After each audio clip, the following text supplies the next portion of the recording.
She's still just as bitter as ever.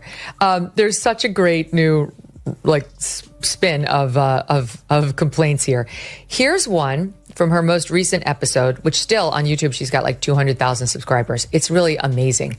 Michelle's been busy working on a new podcast, and so far, it's been a flop. The first 2 episodes have been up all day and only gotten a few thousand views on YouTube. Half of them are probably primetime producers. But still, Michelle's spilling the family secrets, like how Barry gets on. Michelle Obama thought she was walking into another fan club meeting until Megynkelly and Jessewatters showed up with a rhetorical flamethrower. No teleprompters, no filters, just 2 media sharks circling the queen of curated cool. Did the former First Lady just get her political brand steamrolled? Or did America's most unlikely duo uncover the cracks in the crown? Stick around. This isn't a hot take. It's a full-blown inferno, and Michelle's PR team might need vacation for once. Literally, on every podcast of the left wing promoting it, and that's still all she's managed to get. Here she is interviewing Dr. Sharon Malone, perhaps better known as former Attorney General Eric Holder's wife. And therein lies the problem, as these 2 ladies married to 2 very famous men are pissed that they are not the alpha in terms of popularity and recognition in their... Once upon a time, Michelle Obama was the untouchable queen of America's political prom. Elegant, poised, endlessly praised by every lifestyle magazine with a keyboard and Wi-Fi signal. You couldn't flip a channel without hearing about her arms, her grace, or her deeply moving struggle with whether to have quinoa or couscous for dinner. Michelle says her husband doesn't really like people, doesn't know how to talk to him, and doesn't even really care. Michelle Obama, listen to this. And at this phase of my life, I'm in therapy right now because I'm transitioning. I'm 60 years old. I finished a really hard thing in my life with my family intact. Next phase. Once again, speaking a reference to her time as First Lady negatively, and I'm transitioning. I mean, an interesting choice of words, given how the internet refers. But apparently, the PR fairy dust is wearing off because 2 people didn't get the memo. Megynkelly and Jessewatters. And oh boy, they didn't just tug on the curtain. They kicked it down and lit it on fire. Megynkelly entered this takedown like a forensic surgeon with a grudge. No theatrics, no shouting, just a scalpel made of sheer precision and barely concealed disdain. She wasn't buying the just a regular mom act, not when Michelle has more stylists than some royal families. Megyn saw through the flawless speeches and the impossibly timed tears, and she had receipts, not literal ones. Just the kind that come from actually paying attention while the rest of the media was too busy drooling over Michelle's boots. And once again, want you to know how awful it is to be married with children. There are just many natural reasons why marriage, infertility, trying to have kids makes things difficult. It's like I try to tell couples, of course it's hard. Guess what happens when it all works out right? You know what you end up with? Babies. Little people with their own sense of everything. They mess you up. You love them dearly, but they're a hassle. What? I mean, there's something wrong with this person. She's seriously depressed. She has the most negative, dark outlook on life I've ever heard from a... According to Megyn, this wasn't about a First Lady with a platform. It was about a woman running a brand so tight it makes Apple look spontaneous. Every photo op curated, every outfit focus grouped, every podcast, book tour, and Netflix documentary engineered to maintain the same shiny persona of relatable excellence. The irony, of course, is that the more Michelle tried to be one of us, the more she floated into mythical unicorn territory. And Megyn, never one to suffer myths lightly, wasn't having it. She also pointed out the dazzling magic trick Michelle's perfected. Political influence without political accountability. 1 minute, Michelle's dunking on political opponents with that signature, oh-so-graceful disdain. Next, she's just a mom, y'all, a sweet little bystander in pearls and power poses. To Megyn, that level of calculated innocence deserves an Emmy. If you're going to pitch big ideas, stir political pots, and shape cultural narratives, Megyn argued, then maybe stop crying foul every time someone critiques the recipe. Then there's a protective media bubble. And oh, did Megyn take a scalpel to that too? Because when Michelle sits down for an interview, it's not journalism. It's a spa day. Softball questions tossed gently over the plate with just enough follow-up to pretend it's news. Of our, it takes 5 hours to golf. He'll golf with his buddies, come back and be like, how's X? He's good. It's like, what'd y'all talk about? Nothing. Hate to break it to Michelle, but guys don't get deep on the course. Normally, when someone rags on their spouse, there's usually a little love. Like, Jimmy, he never listens, but he looks cute in his suit. But that wasn't cute. Did she drop this podcast to distance herself from Barack so she could run? Megyn's view. If Michelle really wants to be taken seriously as a thought leader, she might want to start answering real questions instead of cozying up with interviewers who seem more interested in joining her book club than challenging her logic. Enter Jesse Watters, less scalpel, more sledgehammer. While Megyn dissected, Jesse mocked, and not in a subtle way. Because nothing screams girl next door like a mansion in Martha's Vineyard and a production deal fatter than most lottery jackpots. Michelle's speeches about sacrifice and hard-earned lessons. Jesse practically threw popcorn at the screen. The struggle, according to him, ended several luxury handbags ago. But he didn't stop at mocking the relatability charade. Oh no, Jesse took it further into political territory. He tossed out the theory that Michelle isn't just keeping busy with inspirational chats and gym selfies. She's plotting something. Maybe not overtly, but with precision that would make a Bond villain jealous. Jesse floated the idea that Michelle's entire "I'm not political" shtick is just a long con, testing the waters, soft launching a possible run without having to face any of the messy accountability that usually comes with it. Dark outlook on life I've ever heard from a public figure, certainly one who's been given so much. Okay, her window into motherhood and having a child, the first thing she says, they mess you up. They mess you up. Maybe that's what happened to her. Maybe she was totally delightful before the 2 daughters came along. I don't know. She clearly is not enjoying motherhood and enjoying being in a marriage. Even less. It's not you if things get hard. It's all hard. It's all hard. This is so... And then there was the money trail. Oh, the sweet, sweet empire. From first lady to full-blown media mogul, Michelle's turned public service into a lifestyle brand so successful, it makes you wonder if she missed her true calling on QVC. Jesse pointed to production deals, the book sales, the talk shows, and yes, the all-too-perfect inspirational tours that always seem to drop just when the political climate needs a little more reset. Coincidence? Jesse thinks not. What united both Megyn and Jesse, despite their wildly different tones, was one core thesis. Michelle Obama wants to be untouchable, to play politics without ever being seen as political, to give grand, sweeping speeches that shape national conversations, while ducking behind the curtain when someone dares to ask, "Hey, do you actually believe what you just said?" And while Megyn came at it like an investigative reporter who missed her calling in espionage, Jesse went full roast master, torching every contradiction with a smirk. Between the two of them, they turned the idea of Michelle as an icon into Michelle as a product, one that's been very carefully packaged, endlessly promoted, and completely immune from return policies. I remember Michelle Obama saying if Trump won, women would suffer. If we don't get this election right, your wife, your daughter, your mother, we as women will become collateral damage to your rage. Trump's pretty much already president, so let's check in on Michelle. Attention, everybody. We are full of joy in here today. So honored to... Together, they hit the sweet spot where sharp analysis meets savage mockery. Megyn stripped away the myth layer by layer, while Jesse brought the flames. Michelle, who coasted for years on a kind of cultural diplomatic immunity, suddenly found herself at the center of a public vivisection. And it didn't stop there, because while Michelle sat silent, her curated silence somehow said even more. Jesse, of course, just laughed and said the PR team probably fainted twice. It all built to the grand finale, a roast in 2 acts. Megyn, cool and methodical, laid out her closing case. Michelle Obama has morphed into a brand that thrives on compliments and collapses under criticism. And Jesse? He ended with a prediction. Michelle's next book might as well be titled Becoming Untouchable.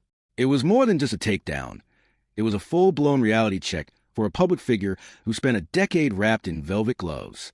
For once, someone dared to point out the obvious, the contradiction between being just like us and living like royalty, between dropping wisdom bombs on America, then pulling the victim card when someone asks for clarification. Needs an intervention. She needs our help.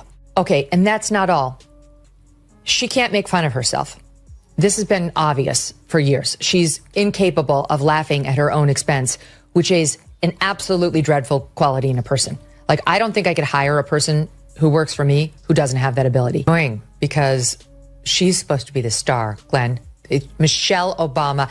This dovetails perfectly with so many other comments she's made about how she is like, what about me? What about me? What did those 8 years in the White House do to my soul? And why isn't anyone asking? They shouldn't have to be told to ask about how I'm doing. When Megyn Kelly and Jesse Watters collide, it's not a debate, it's a demolition. One brings the brains, the other brings the brass knuckles, and together they take Michelle Obama's carefully lacquered legacy and hit it with a rhetorical sledgehammer. The once untouchable icon, packaged with equal parts elegance and inaccessibility, suddenly looks like a brand on the brink of recall. Because when your public image is all polish and no pressure testing, two media mavericks can unravel it faster than a Netflix sequel announcement. Megyn goes like a forensic auditor, exposing every crack in the narrative. She doesn't scream. She surgically slices through the contradictions. Michelle wants to be the inspirational figurehead, but never questioned, never critiqued, never dragged into the muddy arena of actual discourse. Jesse, on the other hand, jumps into the mud willingly, cannonball style. He mocks the absurdity of someone claiming to be just like us while sipping cocktails on Martha's Vineyard and cashing checks that make hedge fund managers blush. He's not here to make friends. He's here to call bluff on the Empire vibes. Michelle Obama looks proud of her country again, which is weird because Biden's about to turn the White House over to Hitler. Everybody should be scared, right? At the Obama house, it's Christmas as usual. The only thing keeping Michelle up at night is what to stuff in Barack's stocking.